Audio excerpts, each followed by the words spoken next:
ఎప్పటికప్పుడు తాజా వార్తలను అందిస్తున్న జీకే న్యూస్ కు స్వాగతం.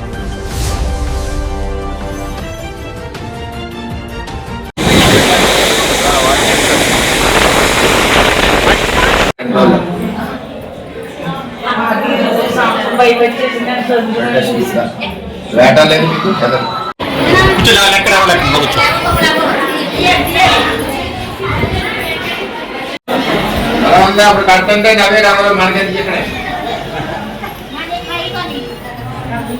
భోజనాలు వస్తున్నాయి. ఎవరో ఎలా పెంచాక రాత్రి చాలా గట్టిగా ఉండేలా ఉంది.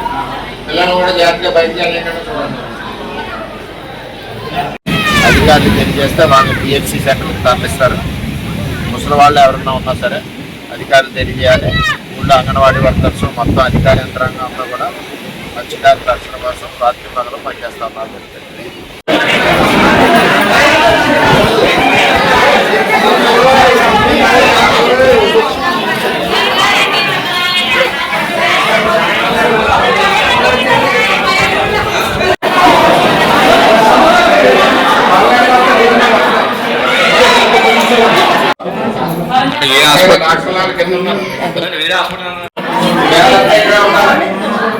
చాలా ఎక్కువగా వచ్చేలా ఉంది.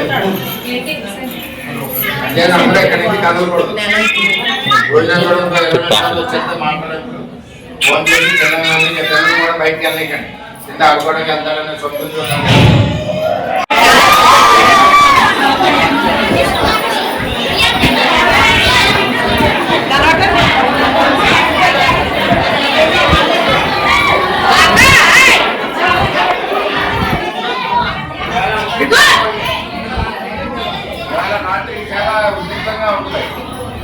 పిల్లల్ని బయటకు వెళ్ళకుండా ఇక్కడ నుండి కింద డాక్టర్లు ఉన్నారు.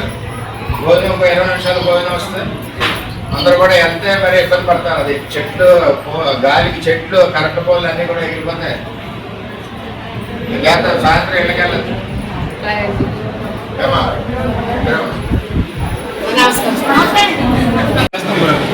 అధికారులు చెప్పినట్టు పునరావాస కేంద్రాల్లో ఇక్కడేమో మనకి మాయాపట్నం, అలాగే గంగరాజపేట, సూరవాడపేట మీ అందరికీ దగ్గరగా ఉంటుందని మన కన్నయ్య పాస్టర్ గారు చర్చలు పెట్టారు. అంచేత ఇక్కడ అన్ని సదుపాయాలు ఉంటాయి. మీరు అధికారులు చెప్పినట్టు వినాలి. ఇంచేతంటే చంద్రబాబు నాయుడు గారు కూటమి ముఖ్యమంత్రి ప్రాణ నష్టం జరగకూడదని చెప్పి ఆయన ప్రయత్నం చేస్తూ ఉన్నారు. అలాగే అందరికీ కూడా నిన్న ప్రకటన చేశారు. బియ్యంని కొంత ఆర్థిక సాయం చేస్తామని. వాటికంటే ముఖ్యంగా మన ప్రాణం కాబట్టి మీరు అధికారులు చెప్పినట్టు సత్యం పునరావాస కేంద్రాల్లో ఉండాలి. ఇంటి దగ్గర ఉంటే ఇబ్బందికర పరిస్థితులు వస్తాయి కాబట్టి అందరూ ఇక్కడ ఉండాలి. అన్ని ఫెసిలిటీస్ కూడా జరుగుతాయి. ఏమైనా జరగకపోయినా ఫోన్ చేస్తే మన నాయకులు అన్నీ ఉన్నారు కాబట్టి ఇక్కడ దాని ప్రకారం అధికారులు వస్తారని నేను అందరికీ తెలియజేస్తున్నాను. అందరూ కూడా కొంచెం ధైర్యంగా ఉండి సాయంత్రం మటుకు ఎక్కడ ఇంటికి వెళ్ళకుండా ఇక్కడ ఉండాలని చెప్పి తెలియజేస్తాను. గోనపేట నెల రోజుల నుంచి సముద్రం కోత వస్తుంది. ఒడ్డునున్న వాళ్ళందరికీ కూడా అవశేషం పోవడం జరుగుతుంది.